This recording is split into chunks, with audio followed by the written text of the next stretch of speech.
세상 투표기가 사실은 좀 제일 부담이 되는 거죠.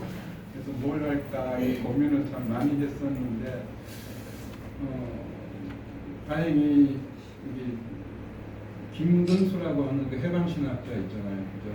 그 사람이 쓴 책을 보고 이제 누가 또 요약을 잘 해놨더라고요. 그 요약을 또 다시 제가 재편집을 해가지고 오늘 하면 되겠구나. 그래서 이제 우리가 오랫동안 교회 다니면서 보수적인 얘기로만 뭐 사순절이라든가 뭐 부활절이라든가 이런 얘기들을 해왔는데 좀 더 이제 다른 쪽 변해. 근데 우리가 이미 익히 많이 알고 있는 그런 얘기들이에요. 그렇지만 이걸 한번 정리해서 이렇게 한번 얘기하면 참 괜찮겠다 싶어서 오늘 이것 주제로 정했습니다. 그리고 또는 이현희 아빠하고 마음이 통했는지 또 예수에 대한 얘기를 하게 됐습니다. 그래서 많은 목사들이 죄 없는 예수가 십자가에 달렸다고 합니다. 성경 무엇에 기반한 우리가 보면은 우리 참 조선 우왕 송수열 시대에 주자의 얘기에다가 주자가 해설한 공자의 얘기에 한 점 하나를 고치면 이건 삼문난적이 되던 시대가 우리가 기독교를 받아들인 이후에는 성경 무엇을 성경은 1.1획도 틀림이 없다는 이런 그 목사들의 가르침에 상당히 오랜 시간 동안 우리가 그 얘기를 그냥 받아들였던 시대가 있었습니다. 그래서 성경이 역사적 사실만 기록한 책일까요? 여기에 이제 의문을 가지는 거죠. 그러니까 신학적으로 거듭펴진 기록을 사실로 믿는 사람들의 잘못 때문이겠죠. 원래 두 번째 세상 끝 표기를 담당하면서 고민하다가 좋은 것을 발견해서 정리하여 전합니다.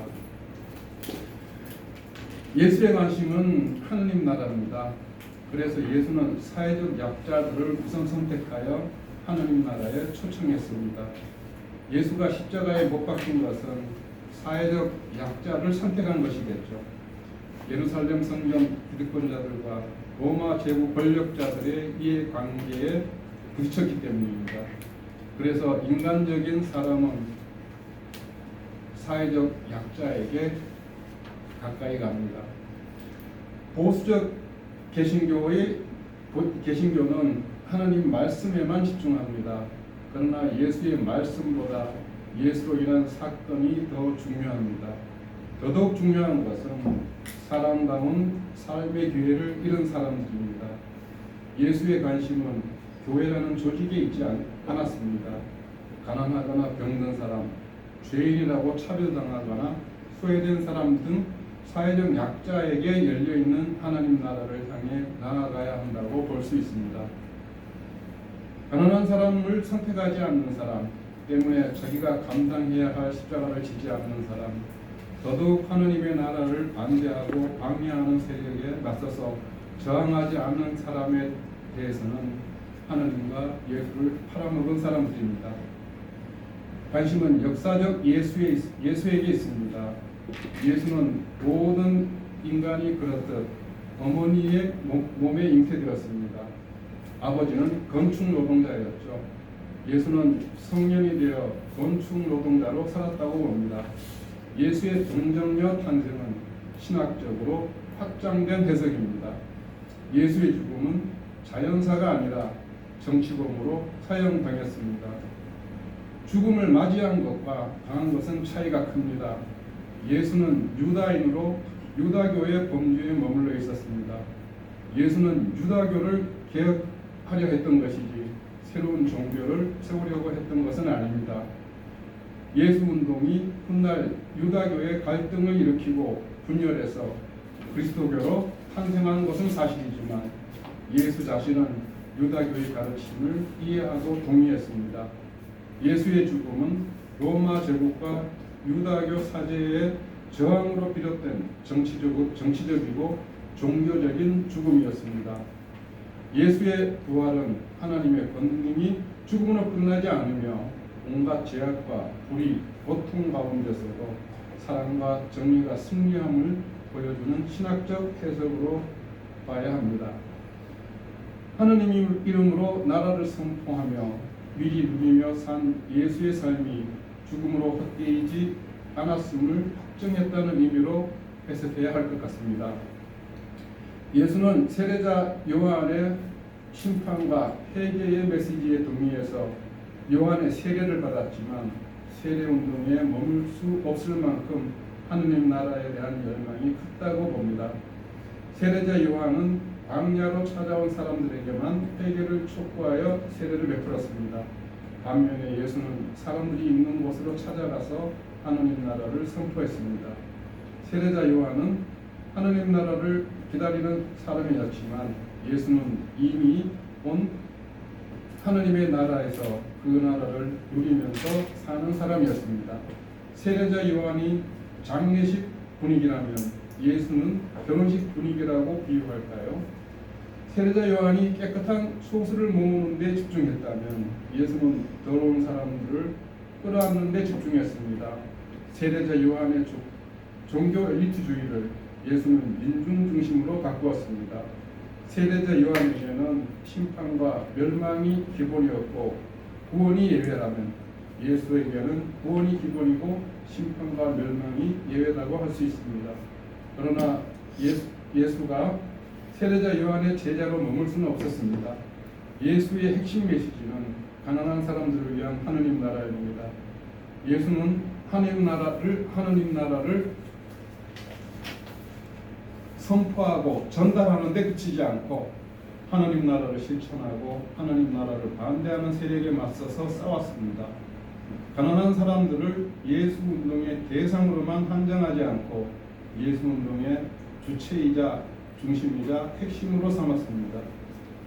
권력자의 착취로 늘어나는 가난은 경제 문제 이전에 정치 문제입니다.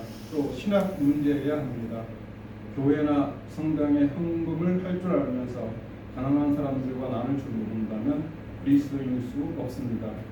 예수는 권력층과 거리를 두었지만 사회적 약자들과 먹고 마시는 친구였습니다.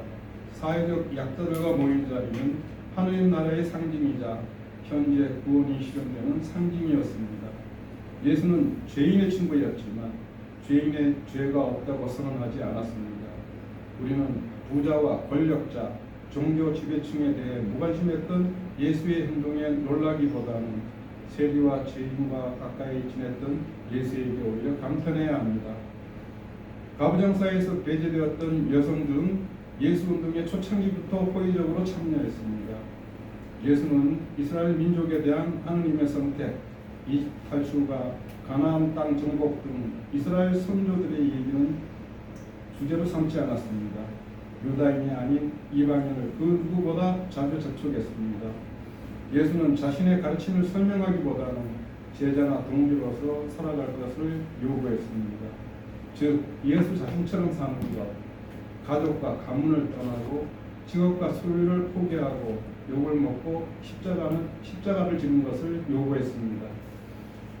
부활 이전에 예수는 부활 이후 그리스도가 됐습니다. 예수는 역사적 한 사람에게 이름으로 주어진 고유명사이고 그리스도는 기름 부음을 받은 메시아처럼 특별한 사람의 신앙 고백적인 별명으로 붙인 보통 명사입니다. 성서 밖의 인간 예수는 그가 보여준 성숙한 삶과 가르침 때문에 신앙 고백의 대상인 그리스도로 발전했습니다.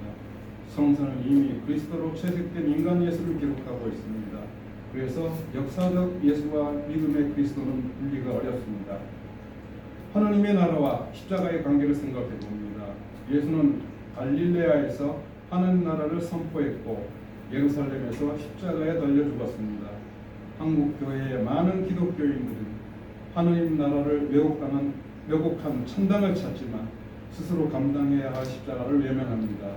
그러나 기독교인이라면 하나님 나라를 소망하기에 십자가를 두렵지 않고 십자가 한가운데 있더라도 하나님 나라에 대한 소망 때문에 절망에 빠질 수는 없습니다. 예수 십자가를 역사 속 인물이나 사건과 연결하여 십자가 본래의 의미를 넓혀봅니다. 예수처럼 십자가를 진 사람은 전봉준, 안중근, 전태일, 이한열 같은 많은 인물들을 생각해 봅니다. 동학혁명, 독립투쟁, 4.3 사건, 국민보도혁명 사건, 민간인 학살, 4.19 혁명, 인천학년 사건, 5.18 세월호 참사, 촛불 집회 등에서 십자가의 사회로 봅니다. 십자가는 악의 세력에 맞서는 삶으로 비롯되는 자기 희생의 상징입니다. 예수의 예루살렘 성전 항쟁과 성전 파괴바로는 외부 지배 세력인 로마 제국과 내부로는 특권층 유다교 사제에 대한 저항이자 위협이었습니다. 예수는 이 일로 십자가의 사형을 당했습니다.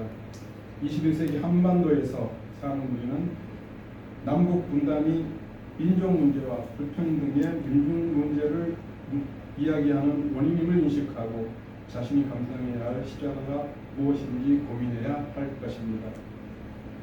누구든지 하느님 나라를 전하는 자는 먼저 자기 십자가를 져라. 예수처럼 자기 십자가를 지고 악의 세력에 용기 있게 저항하고 싸워라. 이것이 오늘 우리에게 주어진 화두가 아닐까요?